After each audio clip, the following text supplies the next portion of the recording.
Javier here for Hum of the Earth, and today I'll be giving you an update on what's going to be happening with the channel and what I've been up to this summer.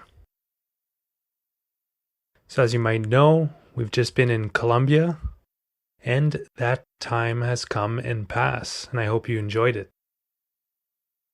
While I was in Colombia, I spoke on the phone with one of my childhood friends who owned a organic vegetable farm in Ontario. And he was telling me that he was looking for work, so some farm hands helping with the harvesting of the vegetables. And it's not something I'd ever done before, but it actually seemed intriguing, so I offered my help and he accepted it. And as I guessed, I did enjoy the experience of farming, working outside, learning about agriculture, and the satisfaction of watching your crops grow. And of course, eating them.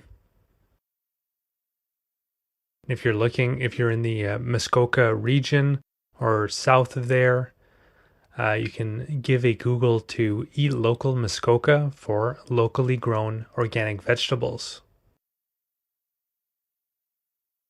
But another interesting aspect of the summer was living in an off-grid cabin.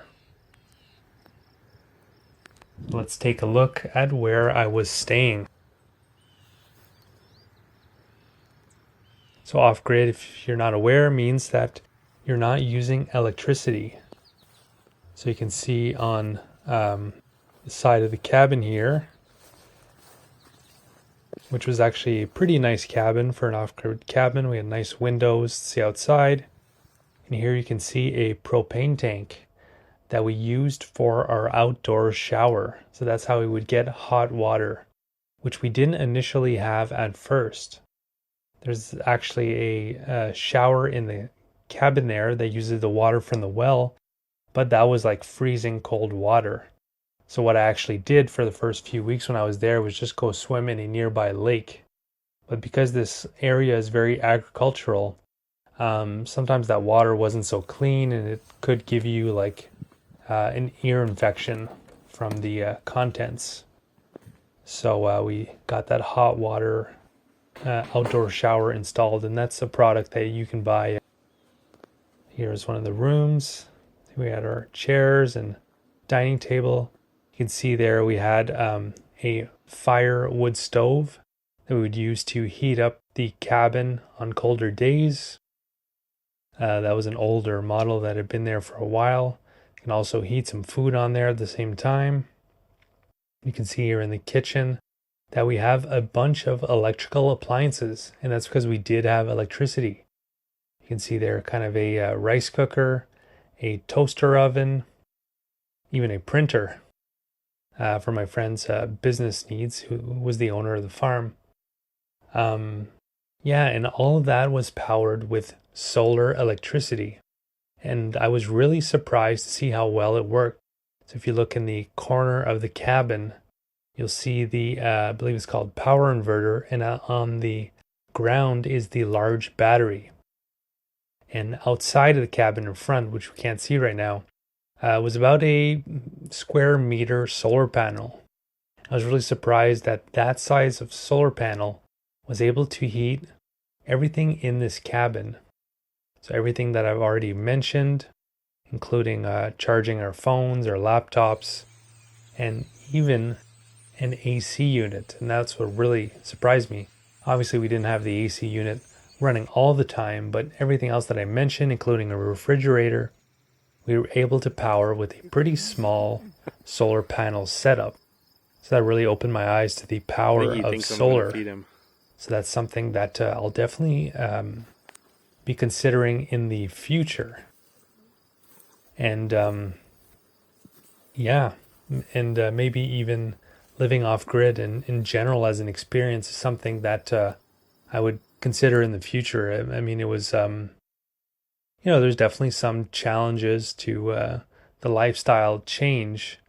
And a lot of the stuff was already, built and prepared before I got there, so I didn't really have to do any of the work, and I don't consider myself an expert, and that's why I'm not going into the details about off-grid living here. It's just more, this video is more about an update about what I've been up to and stuff.